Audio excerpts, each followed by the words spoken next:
The lights inside the Skirball Cultural Center had begun to dim, but the echo of applause still hovered in the rafters like smoke after a fire. Robert Downey Jr. stood center stage, one hand resting on the podium, the other wrapped around a half-empty water bottle. He looked calm, measured, but if you knew him well, you might have noticed the subtle flex of his fingers, the way his eyes scanned the crowd a moment too long. He just finished delivering the keynote at a fundraiser for youth mental health, and while the audience was still buzzing, Downey's mind had already begun to wander. He didn't read from notes. He never did. He spoke the way he lived now, unscripted, sincere, and a little uneven. He talked about relapse and recovery, guilt and grace, pain and performance. The kind of talk that doesn't come from a press agent's drafts, but from someone who's faced himself in the mirror and decided to keep fighting. The last line of his speech still hung in the air like incense. Rock bottom isn't the end. It's the floor you stand on to build something better.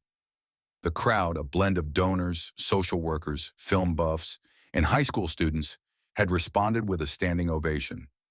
Downey gave a small, almost embarrassed nod of thanks and stepped back, allowing the event host to take the stage.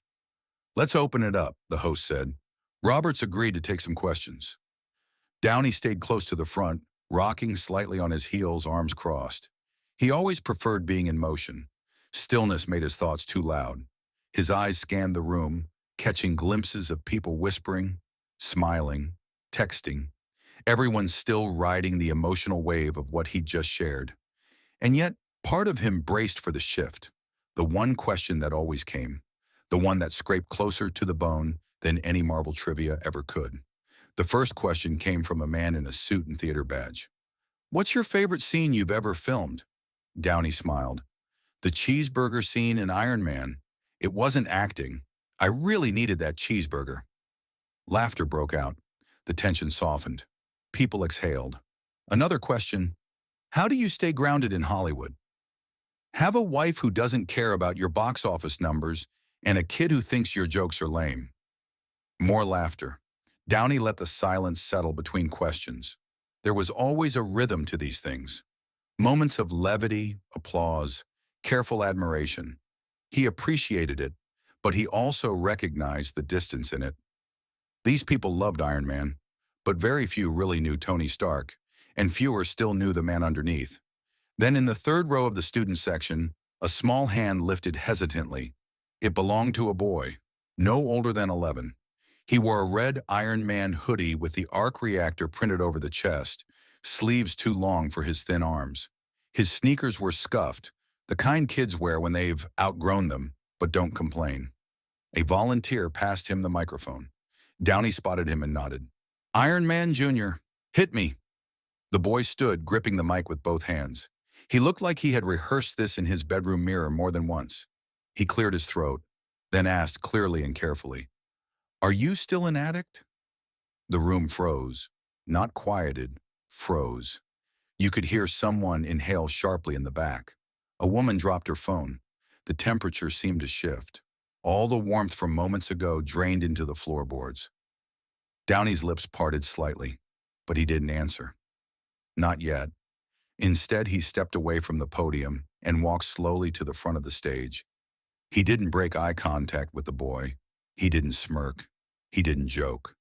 This wasn't the first time he'd heard that question, but something about the way this boy asked it, direct, without fear, without judgment, made it feel brand new. He saw something familiar in the boy's eyes, something that looked like a question he'd once asked himself. Downey finally spoke, voice low. "That's a brave question, kid." And the room, still silent, leaned in. The silence in the room wasn't awkward.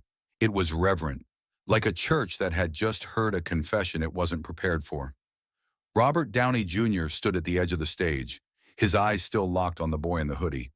100 people were seated behind and around him, but in that moment, it felt like a conversation between just two. The boy shifted on his feet, nervous now that the moment had landed. Downey noticed and softened his posture. He crouched slightly, bringing himself closer to the boy's level, not just physically, but emotionally. He knew what it felt like to be that small, that exposed, that full of questions you didn't know how to carry anymore. "I'm a recovering addict," he said, not into the microphone, but directly to the boy. Which means I don't get to say I'm cured. I don't get to pretend it's over. I wake up every day and I decide to keep going. Some days that's easy. Some days it's not. There was a murmur in the crowd, the kind people make when they hear something unexpectedly honest. Downey heard it, but didn't look away. I've been clean for 20 years, he continued, but I still call myself an addict. Not because I'm ashamed, but because I respect what it took to get here. And I never want to forget where I started. Forgetting would be the fastest way to lose it all. The boy nodded slowly, absorbing every word. His hands, still clutching the microphone, were trembling a little less now. Downey took a deep breath. "Can I ask you something, kid?" The boy gave a tiny nod. "Why did you ask that?" The question lingered. A few heads turned toward the boy, curious but careful not to stare. He hesitated. Then with effort, he answered. "My brother," he began, voice thin. "He was an addict too. He died 2 years ago." There it was. A hush fell again, heavier than before. Downey blinked slowly, then straightened up just enough to keep eye contact while giving the boy space.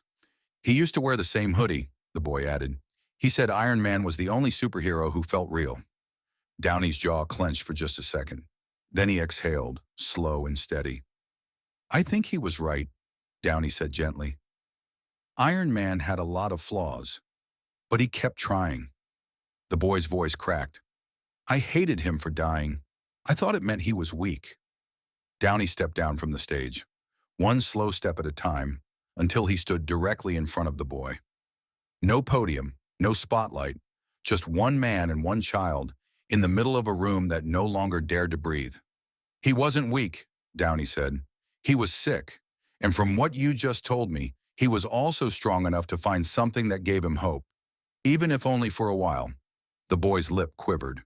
His eyes welled, but he nodded. Downey reached into his jacket pocket. He pulled out a small object, round, metallic, worn at the edges. A sobriety chip. 20 years. He held it out. "This is mine," he said. "I was given this on the day I reached 20 years clean. I keep it with me to remind myself that I can still mess it all up if I'm not careful." The boy looked at the chip, stunned. "But today," Downey continued, "I think someone else needs it more than I do." The room didn't move. No one blinked. Cameras hung limp around necks, forgotten. The boy took the chip with both hands as if it were something sacred. And maybe, in a way, it was. Downey placed a hand gently on the boy's shoulder. "What you asked me? That took guts. Your brother would have been proud of you for that. And if you keep asking brave questions in life, you'll be stronger than you think." The boy didn't speak. He just held the chip to his chest, eyes closed. Somewhere near the back of the room, someone quietly began to cry. No one interrupted. Not one person moved toward the mic stand. Because in that moment, they all understood. This wasn't a Q&A anymore. It was something else entirely. And no one who was there that night would ever forget it. When Robert Downey Jr. finally returned to the stage, the atmosphere in the room had shifted into something sacred and breathless. He walked with deliberate slowness, as if rushing might undo what had just happened. The boy was still standing, his hands wrapped tightly around the sobriety chip, like it was a compass that had just appeared in the middle of a storm. Downey didn't speak right away. He approached the podium, rested his hands on either side of it, and looked out over the crowd. There was a subtle glisten in his eyes. He didn't wipe it away. "You know," he said finally, voice softer now, stripped of its usual rhythm, "when I was about that kid's age, I thought the worst thing in the world was silence. My house was full of it. Even when people were yelling, it was still silent. You could feel it behind the noise." He glanced toward the boy again. "Now I think silence is sometimes the only place where truth can show up." No one moved. The entire room was suspended in that moment, like they were afraid any sound might shatter something precious. Downey leaned back, pacing gently across the stage. "There's a story I've never told in public. I wasn't planning on telling it tonight, but I think maybe it's time." He stopped walking. His hands came together in front of him. "It was 2003. I'd been out of jail for a little while. Clean, technically. But I was white-knuckling it, doing everything on the surface. Nothing real underneath. One night I got invited to a private screening for some indie film. I didn't want to go, but I did because saying no back then felt like weakness. So I went. I was anxious, twitchy. I couldn't breathe right. He paused. There was champagne on every table. Not just alcohol. This was the good stuff, the kind that knows your name. I sat at this little round table with four strangers, and they kept offering me a glass. I said no. Then one guy, this older producer type, said, "Come on, man. You're not that guy anymore, are you?" Downey looked out at the audience, and for a second he looked younger, more breakable. And for about 3 seconds I believed him. I believed I wasn't that guy anymore. So I picked up the glass. A beat. I didn't drink it. Another beat. Because someone at the next table, not someone famous, not someone important, just a guy, stood up, walked over, leaned down and whispered in my ear, "If you drink that, you're choosing the coffin." Then he walked away. You could hear the air tighten in the room. Downey shook his head gently. I never found out his name. I never saw him again. But that stranger saved my life. And the thing is, I don't think he meant to. I think he was just trying to remind someone not to die. He looked back down at the boy who was now sitting, eyes locked on him. So when you asked me what you did, I thought of that man. I thought of what he gave me. One sentence, one moment, one act of courage. That's what you gave me tonight. You reminded me not to forget, not to lie to myself, not to wear the suit without remembering the man inside it. The audience remained silent, but something unspoken passed between them. An acknowledgement, a ripple of emotional clarity.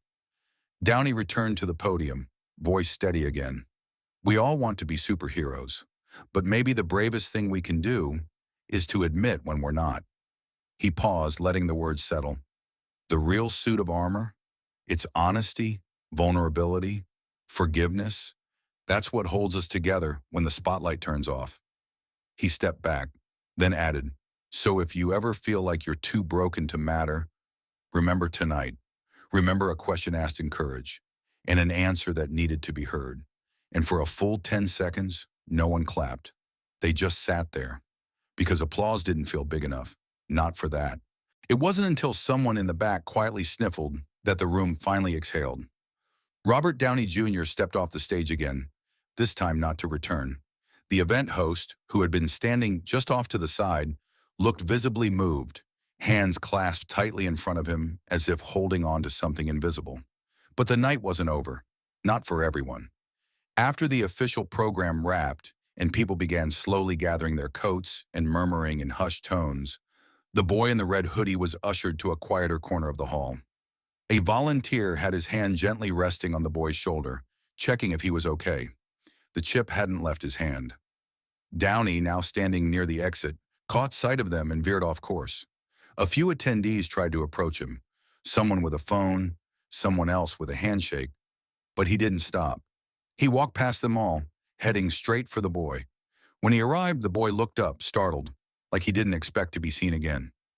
Downey crouched next to him. "Hey," he said softly, "you all right?" The boy nodded. "Yeah, just thinking a lot." "Me too," Downey replied. "That's the thing about moments like this. They don't end when the lights go off." There was a brief pause before the boy spoke again. "I didn't know if I should say it out loud, that he was an addict, my brother." Downey nodded. "It's hard, but it's braver than pretending it didn't happen." The boy hesitated. "Some people, they looked at me weird after I asked." "That's their problem," Downey said firmly. "You asked something real. Most people go their whole lives avoiding real." The boy looked down at the chip in his hand. "Do you miss it? Using, I mean." Downey exhaled, sat down fully on the floor beside him, back against the wall. "Yeah, sometimes, especially when I'm scared or when I feel like I don't deserve the life I have. That's when the old voices get louder." He turned his head toward the boy. "But then I remember nights like this, and people like you. And I remember why I keep choosing differently." The boy didn't respond. He just leaned his shoulder slightly against Downey's. They sat in silence for a minute, two men in different-sized bodies, bound by a shared grief and a deeper understanding. Finally, the boy whispered, "I want to be like you." Downey smiled, but not proudly, softly, almost sadly. "Don't," he said. "Be better. Be like you, with all the hard questions and none of the lies." From across the room, someone called out that the car was ready. Downey looked up, nodded, and stood slowly. Before he walked away, he reached into his pocket one more time, pulled out a worn business card, and handed it to the boy. "My assistant's name is Marcy. If you ever need to talk, she knows how to find me." The boy took it with both hands reverently. Downey placed a hand over the boy's, holding it there for a second longer than necessary. "You gave me something tonight," he said. "And I don't mean the question. I mean the courage to answer it." Then he walked away. And this time, it was the boy who watched him disappear into the night, holding a chip in one hand and a lifeline in the other. Outside, the air was cooler now. Downey pulled his jacket tight and walked toward the waiting car. For a moment, he stopped and looked up at the sky, silent, scattered with stars. No cameras, no lines to deliver, just breath and memory. In the back seat of the car, he sat still for a long time. No one said a word. Later, his driver would say he'd never seen Mr. Downey cry. But that night, he did. The next morning, headlines didn't scream about what happened. There were no viral clips, no leaked recordings. The charity event had a strict no filming policy, and somehow, for once, it had been respected. The people who had been there knew what they had witnessed, and none of them wanted to cheapen it. Still, the story found its way into the world, not through cameras, but through people. A journalist who had been in attendance wrote a quiet op-ed in the LA Times titled, "The Night Silence Spoke Louder Than Applause." She didn't name the boy. She didn't quote Downey directly, but she described what she saw. A question asked with unfiltered courage, and an answer that brought a room full of adults to stillness. And then it spread. Not in the way Hollywood gossip spreads, but in the way real stories do. Quietly, steadily, passed from one heart to another. That same morning, Downey sat at his kitchen counter in Malibu, a coffee mug cradled in both hands. The ocean outside looked calm, the sky pale with early light. Susan, his wife, entered the room, barefoot and still in her robe. "You didn't sleep," she said gently. He shook his head. "Didn't feel like I was supposed to." She leaned against the counter, watching him. "I met someone last night," he said. "A kid." He told her everything, every detail. Her eyes welled as he spoke, not just at the story, but at the way he told it, at the weight in his voice, at the clarity in his pauses. When he was done, she said only one thing. "You kept it." He looked confused. "Kept what?" "The fire," she said. "You kept the fire that made you survive. Most people forget. You didn't." He didn't answer, but he didn't need to. Across town, the boy sat on the edge of his bed, chip in one hand, business card in the other. He hadn't told anyone yet, not his teacher, not the school counselor. He didn't know how to explain what happened or why it mattered so much, but he knew he felt different, not better, not healed, just seen. He opened his nightstand drawer and placed the card inside, carefully, like it might vanish if handled too roughly. Then he took out a spiral notebook and wrote down one sentence. "Being honest doesn't make you weak. It makes you real." He stared at it for a long time, then underlined the word real. That evening, a friend from school came over to play video games. The boy didn't mention the event, didn't mention Downey. But as they sat cross-legged in front of the screen, he asked his friend something he'd never asked before. "Do you ever feel like you're pretending to be okay?" His friend blinked, caught off guard. Then slowly he nodded. "Yeah, a lot." The boy didn't push. He just nodded back. And in that small nod, something began. A friendship made less of noise and more of understanding. Somewhere else, a counselor at a youth center who had attended the event told the story to a small group of teens in recovery. She didn't use names. She didn't need to. What mattered wasn't the celebrity or the setting. It was the message. That asking a hard question could change everything. That being vulnerable was strength. A teacher in Santa Monica read the same article and printed it out, pinning it on a bulletin board titled "Voices That Matter." A man in a recovery group in New York shared the story at a late-night meeting, his voice shaking, saying he hadn't cried in years, until he read about the boy and the chip. And so the story moved, not as a headline, but as a seed, planted in people who needed it most, and watered by those brave enough to listen. The next morning, headlines didn't scream about what happened. There were no viral clips, no leaked recordings. The charity event had a strict no filming policy, and somehow, for once, it had been respected. The people who had been there knew what they had witnessed, and none of them wanted to cheapen it. Still, the story found its way into the world, not through cameras, but through people. A journalist who had been in attendance wrote a quiet op-ed in the LA Times titled, "The Night Silence Spoke Louder Than Applause." She didn't name the boy, she didn't quote Downey directly, but she described what she saw, a question asked with unfiltered courage, and an answer that brought a room full of adults to stillness. And then it spread, not in the way Hollywood gossip spreads, but in the way real stories do, quietly, steadily, passed from one heart to another. That same morning, Downey sat at his kitchen counter in Malibu, a coffee mug cradled in both hands. The ocean outside looked calm, the sky pale with early light. Susan, his wife, entered the room, barefoot and still in her robe. "You didn't sleep," she said gently. He shook his head. "Didn't feel like I was supposed to." She leaned against the counter, watching him. "I met someone last night," he said. "A kid." He told her everything, every detail. Her eyes welled as he spoke, not just at the story, but at the way he told it, at the weight in his voice, at the clarity in his pauses. When he was done, she said only one thing. "You kept it." He looked confused. "Kept what?" "The fire," she said. "You kept the fire that made you survive. Most people forget. You didn't." He didn't answer, but he didn't need to. Across town, the boy sat on the edge of his bed, chip in one hand, business card in the other. He hadn't told anyone yet, not his teacher, not the school counselor. He didn't know how to explain what happened or why it mattered so much. But he knew he felt different, not better, not healed, just seen. He opened his nightstand drawer and placed the card inside, carefully like it might vanish if handled too roughly. Then he took out a spiral notebook and wrote down one sentence. "Being honest doesn't make you weak. It makes you real." He stared at it for a long time, then underlined the word real. That evening, a friend from school came over to play video games. The boy didn't mention the event, didn't mention Downey. But as they sat cross-legged in front of the screen, he asked his friends something he'd never asked before. "Do you ever feel like you're pretending to be okay?" His friend blinked, caught off guard. Then slowly he nodded. "Yeah, a lot."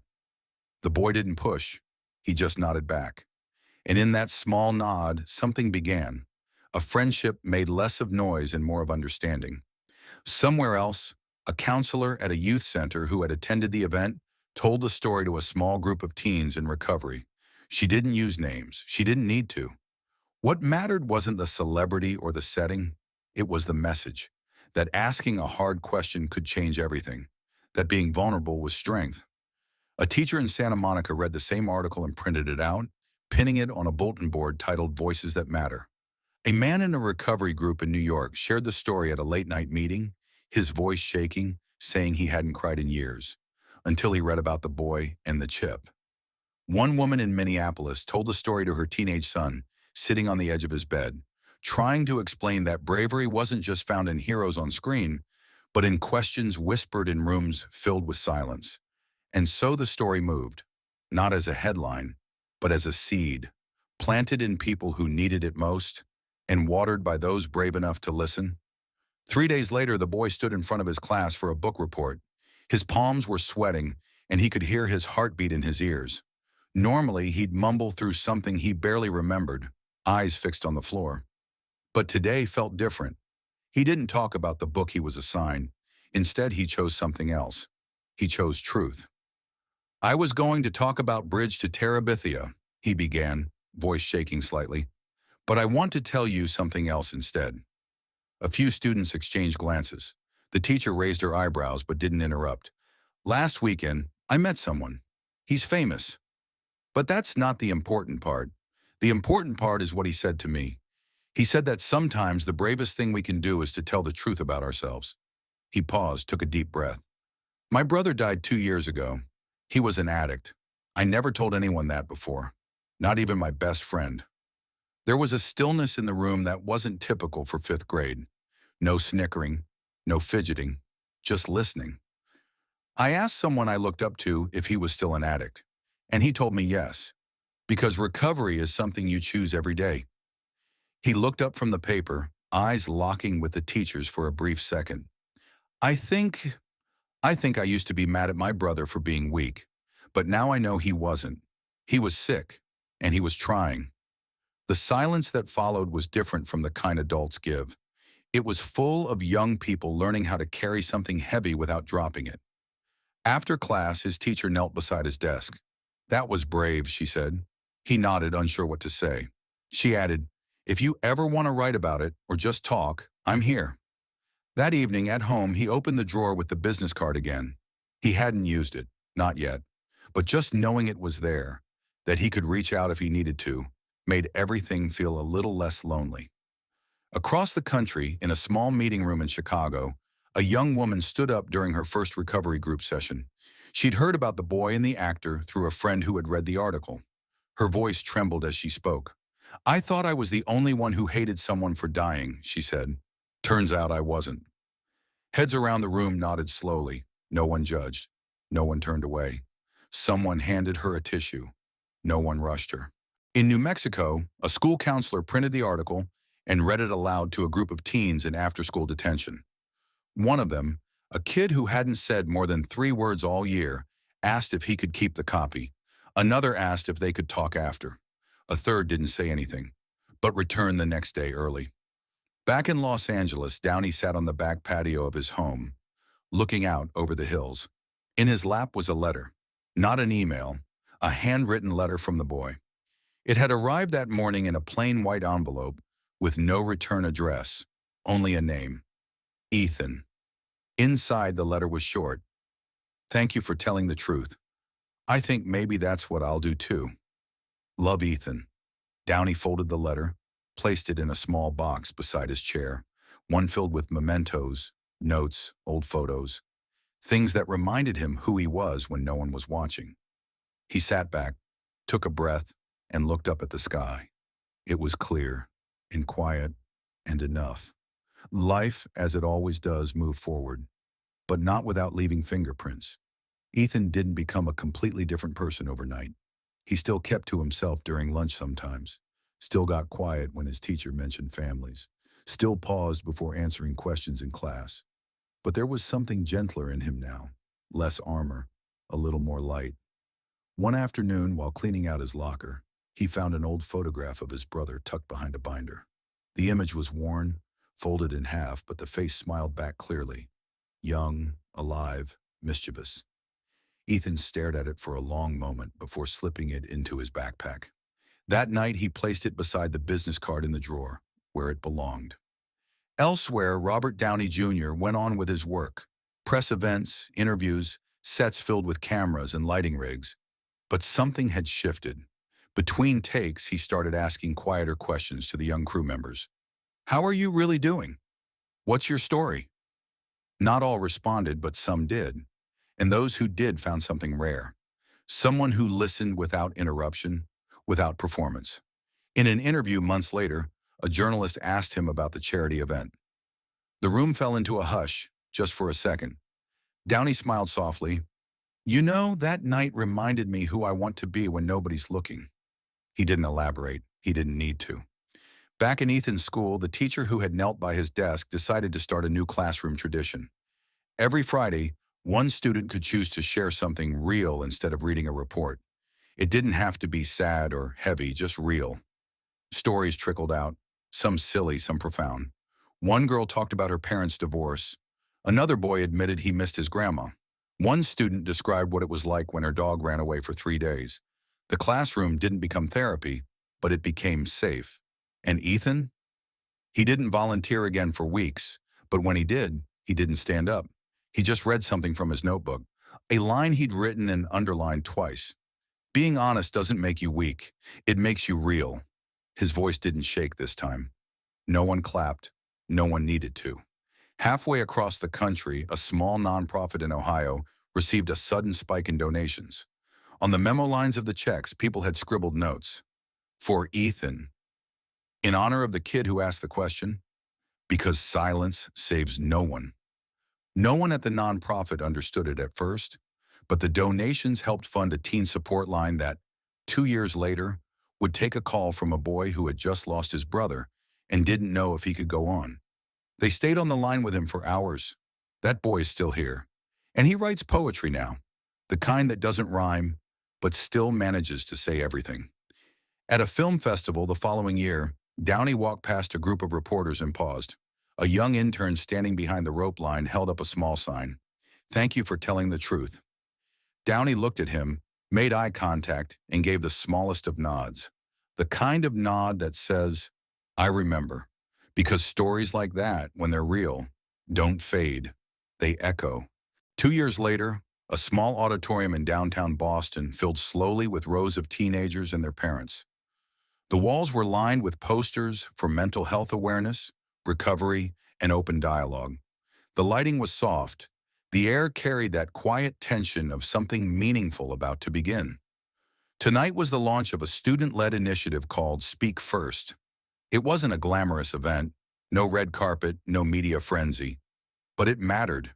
It mattered deeply. On stage stood a young man, no longer a boy. Ethan. His voice had deepened, his posture more assured. But he still fidgeted with the edge of his sleeve as he approached the mic. The room was quiet, expectant. "I didn't think I'd be here," he began, scanning the crowd. "Not because of fear or nerves, but because I didn't think what I had to say mattered." He paused. "But 2 years ago, I asked someone I admired if he was still an addict. He said yes, and that changed everything." He shared his story, not just the big moments, but the quiet ones. Grief in the hallway, writing in a spiral notebook, sitting at his desk wondering if anyone else felt the same way. The first time he spoke truth in front of a classroom, the first time someone else nodded back. People listened, not because he was famous, not because of spectacle, but because what he said was undeniably human, raw and real. When he stepped down from the stage, there were no standing ovations, just tears, nods, a few hugs from strangers, the kind of responses that say, "Me too," without words. In Los Angeles, Downey sat in a small room behind the stage of another event, a film premiere this time. People bustled outside the curtain, voices loud with laughter and compliments. But he was quiet, settled into a chair, holding a manila envelope in his hands. A staffer had handed it to him moments ago. Inside was a program pamphlet from Speak First and a handwritten note. "Still choosing it. Every day. Thought you should know." Downey folded the note slowly, holding it between his palms. He closed his eyes for a moment, breathed in deep, then tucked it into the inside pocket of his jacket, over his heart. Later that night, during an interview, someone asked him what the most important role of his life had been. He smiled, not the practiced Hollywood grin, but something smaller, softer. Being someone worth asking the hard questions to? No one followed up. They just let it sit there. Back in Boston, after the event had ended and the chairs were being stacked, a freshman girl approached Ethan. She looked down at the floor before speaking. "My sister's struggling," she whispered. "I didn't know how to help her. I still don't. But thank you for saying what I couldn't." Ethan didn't offer advice, didn't pretend to know what to say. He just nodded. "You're not alone," he said. The girl didn't smile, but her shoulders relaxed, just slightly. Outside, the air was cold, crisp. A few stars blinked through the haze of city light. Ethan stood on the steps for a while, watching people leave, the echo of their footsteps soft against the stone. He reached into his coat pocket, pulled out the folded program, and stared at the word printed in bold on the front. "Speak," he smiled, and he did. Don't forget to drop a like and leave a comment. Subscribe for more inspiring stories. Stay tuned.